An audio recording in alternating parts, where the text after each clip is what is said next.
Medieval Japanese Makeup by Jessie Margay and Julia Hanson. The status of women in medieval Japan depended on their adherence to strict rules of beauty. Here are some pictures of medieval Japanese women in their makeup.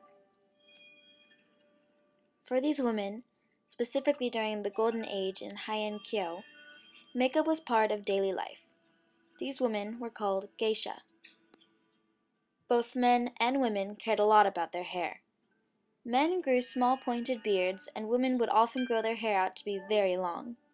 The perfect hair for a woman would drag on the floor.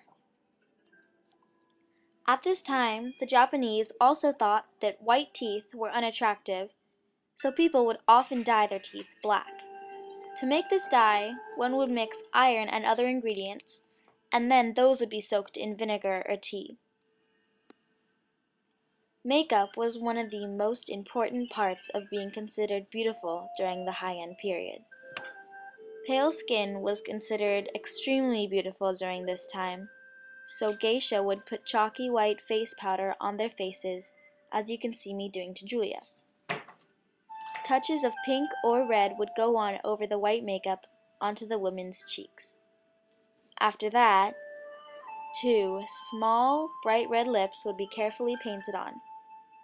This red lipstick was typically made with safflower petals. Sometimes this same paint was used around the corners of the eyes and on the tips of the eyebrows. The woman, or geisha, would also pluck or shave off her eyebrows completely so that there were none left, and then she would paint them on again in just the right place up high on her forehead. Here you can see me blackening Julia's teeth and her freaking out about it. We used a special dye from the House of Humor meant for blackening teeth. However, this is not what the Japanese used to use. Here I'm painting on Julia's lips. I did not use what the Japanese used, which was safflower petals. I just used a normal modern lipstick.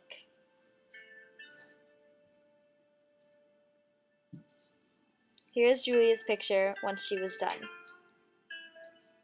See any similarities?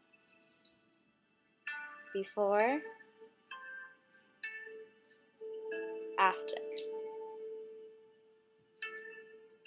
Some quotes on medieval Japanese makeup are, "If eyes are windows to the soul, lips are the mirrors of one's character and temperament." Someone else once said, "Individuals were judged by how good their taste was. The ability to recognize beauty was valued over qualities like generosity and honesty." A man named Li Zi once said, "It is believed that lip makeup was originally practiced to please the gods on religious occasions. As time passed by, people realized that it could liven up one's spirit and sometimes even could reveal one's social status." Here are just a few more pictures of geisha women in their makeup.